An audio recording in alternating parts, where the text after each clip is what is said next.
بسم الله الرحمن الرحيم. الحمد لله الذي بلغنا رمضان وأكرمنا بالصيام والقيام وتلاوة القرآن. أحمده سبحانه وأشكره وأتوب إليه وأستغفره وأشهد أن لا إله إلا الله وحده لا شريك له وأشهد أن محمدا عبده ورسوله بلغ الرسالة وأدى الأمانة ونصح الأمة وجاهد في الله حق جهاده حتى آتاه اليقين، والصلاة والسلام عليه وعلى آله وأصحابه ومن والاه أجمعين.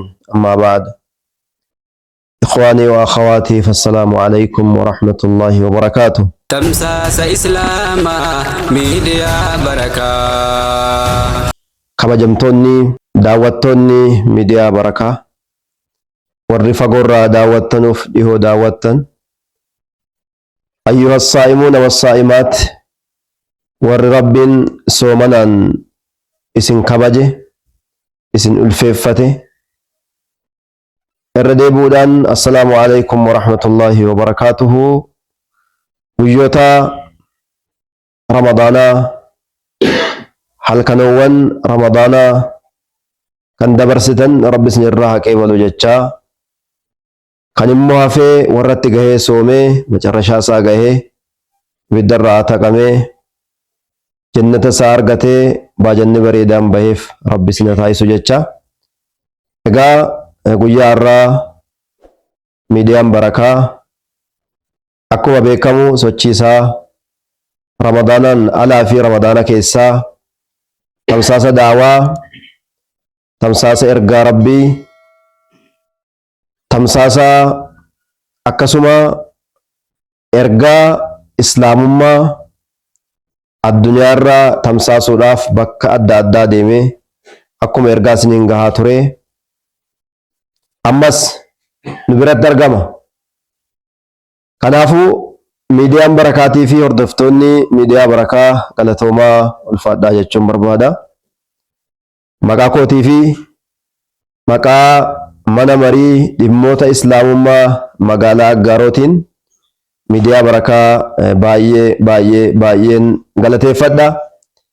Akkasuma baay'een dinqisiifadha. Yeroo namni dadhabu keessatti, yeroo namni hifatu keessatti, taatiyaa'u keessatti otuu dadhabeen jenne, otuu taatiyaa hin jenne ulamaa fi du'aata islaamaadha. Akkasuma sagantaalee islaamaa hunda irratti hirmaachuudhaaf hamma dandeettiitiin kan nu tamsaasaa ture baay'een dinqisiifadhaa jechuudha. Kanaafuu irra deebi'uun galatoomaa ulfaadhaa jechuun barbaada. Itti aansuudhaan ergaa gabaabaa kanin ummata islaamaatiif dabarsuu barbaadu, nuti obboleeyyiin islaamaa carraa nu kennametti fayyadamuu keessatti baay'ee boodatti hafummaa qabna waan ta'eef, ergamaan rabbii sallallahu alaihi wasallam yeroo ramadaanni dhufee ummata sahaabotaa waamanii jaa'akum ramadaan ittimaa turan, jiini ramadaanaa isin itti dhufeera, shahru rahmati wal maghfira, jiini rahmataatiif araaramaa, shahrun mubaarak, jiini barakaa, jiini khayrii, tufattahu fihi tufattax abwaabu aljanna wa tughallaqu abwaabu annaar wa tusaffadu fihi ashayaaxiin. Kan isa keessatti barriin jannataa banamu, ulaan ibiddaa immoo cufamu, shayxaanni isa keessatti hidhamu, akkasuma wayunaadii munaadiin minassamaa, lallabaan tokko gara samii kallattii samiirraa ni lallabaa, yaa baagil khayri aqbil, yaa nama khayrii barbaaddu as garagali, carraasii kennametti fayyadami. Wayaa baagil sharri aqsir, yaa nama sharrii hojjettu, yaa nama sharrii barbaaddu gabaabbadhu. Yeroo sharrii keessa hojjetamee miti, yeroo kabajamaadha waan ta'eef. Akkasuma fayahatiqu Allahu subhaanahu wa ta'aalaa kulla layla, rabbi gabroota isaa ji'uma kana keessatti halkan hunda gabroota isaa ibiddarraa ataqaa bulaa. Wadhaalika kulla layla, akhiraa hadiisichaa irratti akkas jedha. Kun immoo halkan hunda, halkan tokko qofaa miti. Kanaaf warri namni gariin ibiddarraa attaqamuun aakhira ramadaanaa keessa jira. Yeroon inni argamu aakhira ramadaanaa ashra al-awaakhir jedhee eeggata miti.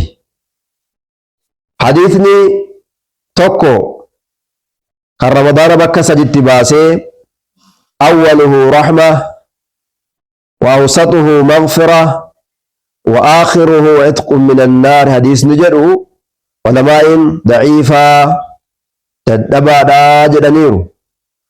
Namni gariin kana irratti hirkachuudhaan guyyoota kana walakkaa keessatti waan kadhatu adda baafatee,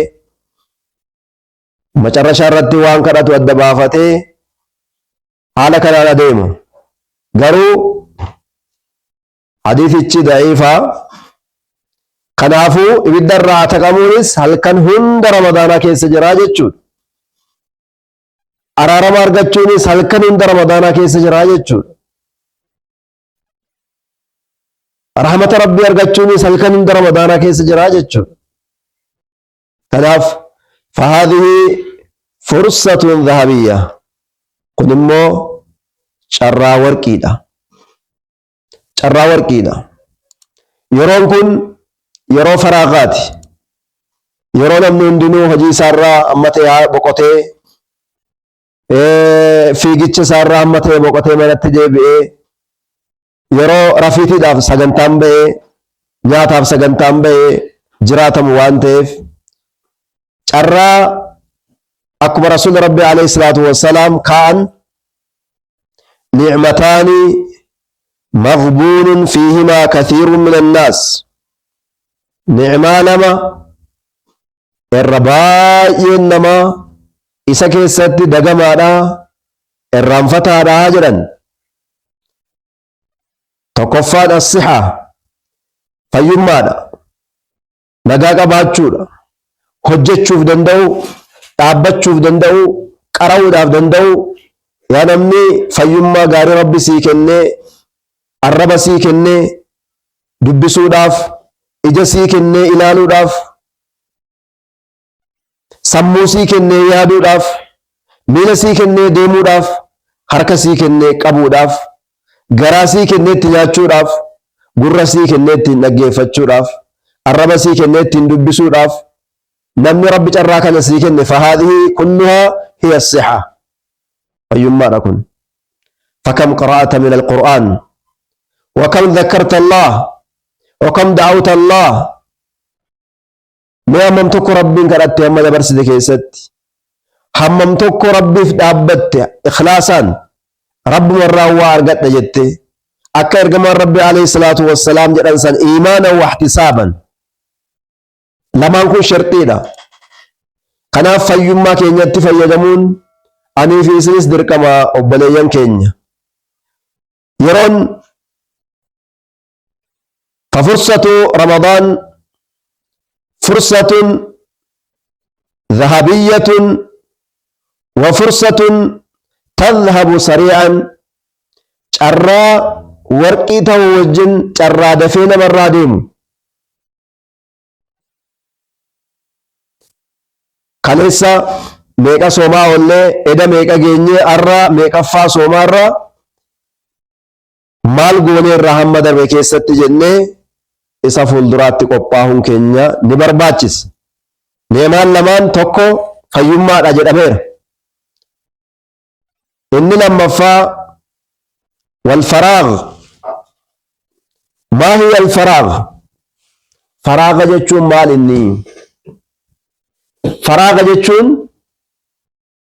hiya alwaqtu almunasab yeroo mijataa lilcamali fi waa tokko keessa hojjechuudhaaf kan namaa mijataa ta'e kan wanni qalbii kee shaagalu kan hin jirre jismii kee kan wanti shaagalu hin jirre yeroo kan kee kan shaagalu wanti hin jirre yeroo san keessatti yeroo santu faraaga jedhama. Kanaaf yeroo ramadaanaa carraan ramadaanaa carraa fayyummaa qabnuun waan nuu dhufeef yeroo keessa waa hojjechuun namaa mijaa'u keessaa isa tokko waan ta'eef itti fayyadamuu qabna jechuun barbaada. Kanaaf baay'ee galatoomaa, baay'ee ulfaadhaa, hadaraa anaafis du'aa kadhadhaa. Nama miskiina dadhabaa waa tokko rahmata rabbii yoo ta'e malee nama waa tokko harkaa hin qabne waan ta'eef hadaraa ofiifis waliifis anaafis du'aa kadhadhaa jechuun dhaama. Warra waan dhagahin fayyadamu rabbi nu haa taasisu. Jazaakumullahu khayran.